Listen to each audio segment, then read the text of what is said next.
Les amis, nous sommes ici aux portes du Chablais, Ouais.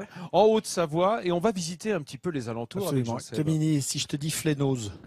Bah, la flénose, vu comment ça sonne, on pourrait croire une pathologie. Ouais. Ça fait Oui, 3 ans que j'ai une flénose, j'en peux plus.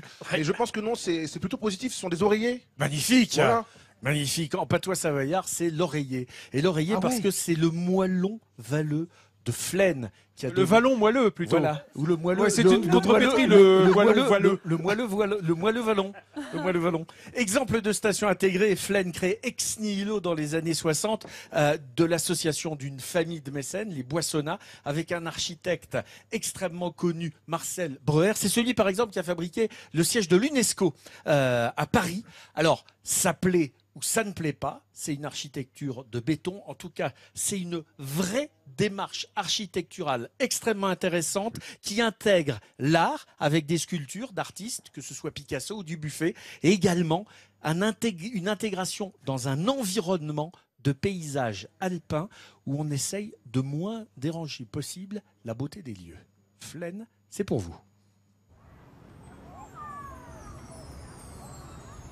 Niché au sommet du Grand Massif, 5e domaine skiable de France, Flaine ressemble à première vue à une station de ski ordinaire. Enclavée dans son cirque rocheux très enneigé et nappé de brouillard, elle est pourtant des plus atypiques. C'est vrai que c'est une station particulière dans le paysage de montagne parce que c'est une station qui est intégralement construite à partir d'un seul matériau qui est le béton. On peut constater derrière moi qu'on a plutôt une notion d'immeuble plutôt que de chalet. Alors c'est vrai que c'est pas habituel dans le paysage de montagne. En revanche, justement, c'est ce qui lui fait toute son originalité. Et j'aime bien l'appeler, moi, Flaine, la cité des neiges. Créée dans les années 60, la station est construite sur 3 niveaux.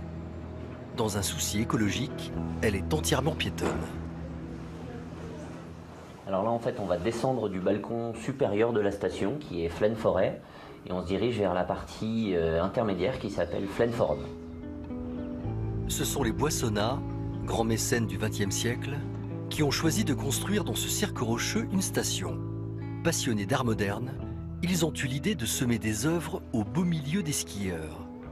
On peut dire que la station Flaine est un réel musée à ciel ouvert. Là, on est devant le Bocteau de Jean Dubuffet. Quand on voit là les enfants faire de la luge devant, ce que je trouve génial, c'est que je pense pas qu'ils se rendent compte qu'ils soient devant un Dubuffet. En revanche, ça fait partie de leur périmètre visuel. L'art raconte finalement la continuité de la station, la continuité de l'environnement, de la nature. Tout se fond finalement et se lie ensemble pour créer un environnement cohérent.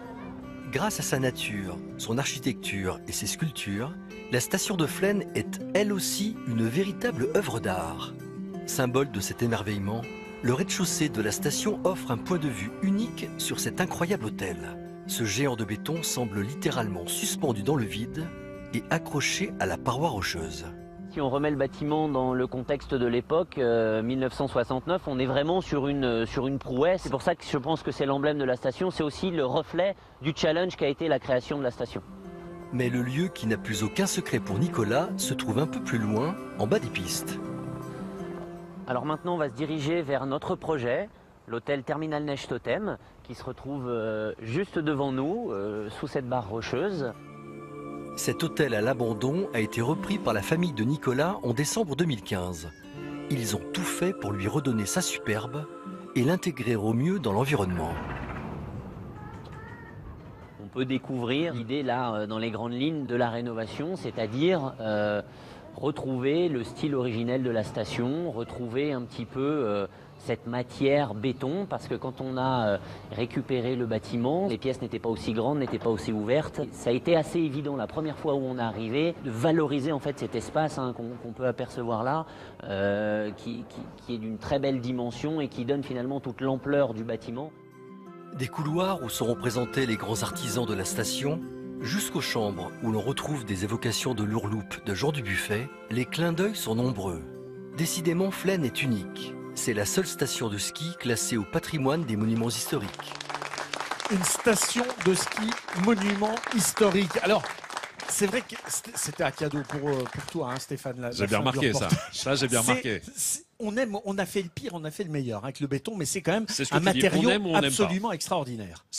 Ils ont fait quelque chose d'extraordinaire À l'origine. Après, moi, je suis pas forcément friand de ce genre d'architecture à la montagne, en tout cas. Il y a des endroits où je trouve que ce serait beaucoup plus approprié qu'à la montagne. Mais ceci étant, ça a été très bien pensé, ça a été très bien réalisé, très bien réhabilité, comme l'a fait la famille Sibué avec cet hôtel qu'ils ont mis en place. Mais de toute façon, ce sont un peu des magiciens de l'hôtellerie, hein, où ils s'installent. À chaque fois, ils font des petits miracles. Et ça, c'est quand même quelque chose de, et là, pour le coup, très intéressant. Et ce qu'il y a de bien, qu'on aime ou qu'on n'aime pas, c'est qu'on est à l'intérieur. De toute manière, on voit pas l'extérieur. Alors, donc, on ne profite que du bonheur de la déco. Oui, alors après, il faut avoir une notion vraiment architecturale lorsque tu vas dans une station comme celle de Flaine. C'est le cas aussi des arcs, hein, sous un autre principe. Tout avait été pensé pour donner le sentiment aux touristes qui venaient passer quelques jours ici qu'il était le seul au monde. Il n'y a jamais de vis-à-vis. Les étages à l'intérieur sont pensés de sorte qu'on t'offre une carte postale unique. Ça, c'est une vraie prouesse architecturale. C'est pas le cas partout. Parfois, c'est un amoncellement de petits chalets. C'est pas toujours également très heureux, mais voilà. Génial. Alors, quand on regarde ça, moi, quand je venais et que j'étais gosse dans la région, tout le monde détestait. Et puis, le temps passant, ça devient culte. Presque, hein, l'architecture comme ça. Exactement, et c'est en train de devenir quelque chose de culte, mais comme le Havre, comme l'architecture Perret, qui est dans la même école. C'est le pape du béton. Exactement. Et d'ailleurs, la station des Arcs est classée patrimoine du XXe siècle. Elle se visite. Et Flaine, on vient du monde entier pour visiter cette architecture qui a un sens. Et comme tu dis, on l'aime, on l'aime pas, mais en tout cas, elle existe et elle représente quelque chose. Et en attendant, moi, il y a quelque chose que j'adore et qui a été dit dans le sujet, c'est qu'on est dans un musée à ciel ouvert. Et ça, c'est formidable parce qu'effectivement, quand on fait de la luge au pied d'une œuvre de Dubuffet, on n'a absolument pas conscience qu'on est au pied d'un Picasso, d'un Dubuffet ou d'un autre artiste qui a été mécéné en fait qui a été Mais tu vois, je trouve que la plupart de ces œuvres s'intègrent mieux au paysage que au bâtiment. Mais ce qui est extraordinaire, c'est que on a l'impression que c'est là que ça a été fait pour ça, et c'est quelque chose qui peut valoir une fortune. Déjà une fortune pour l'intellect. Bien sûr, bien sûr. Non, mais c'est à voir. C'est à voir. C'est vrai que ça permet de sensibiliser le regard des enfants qui font de la luge au pied de ces œuvres, c'est pas mal. Et ça habitue les enfants à l'art, ça leur nourrit l'esprit et du coup, ça facilite l'intégration et ça facilite le lien social.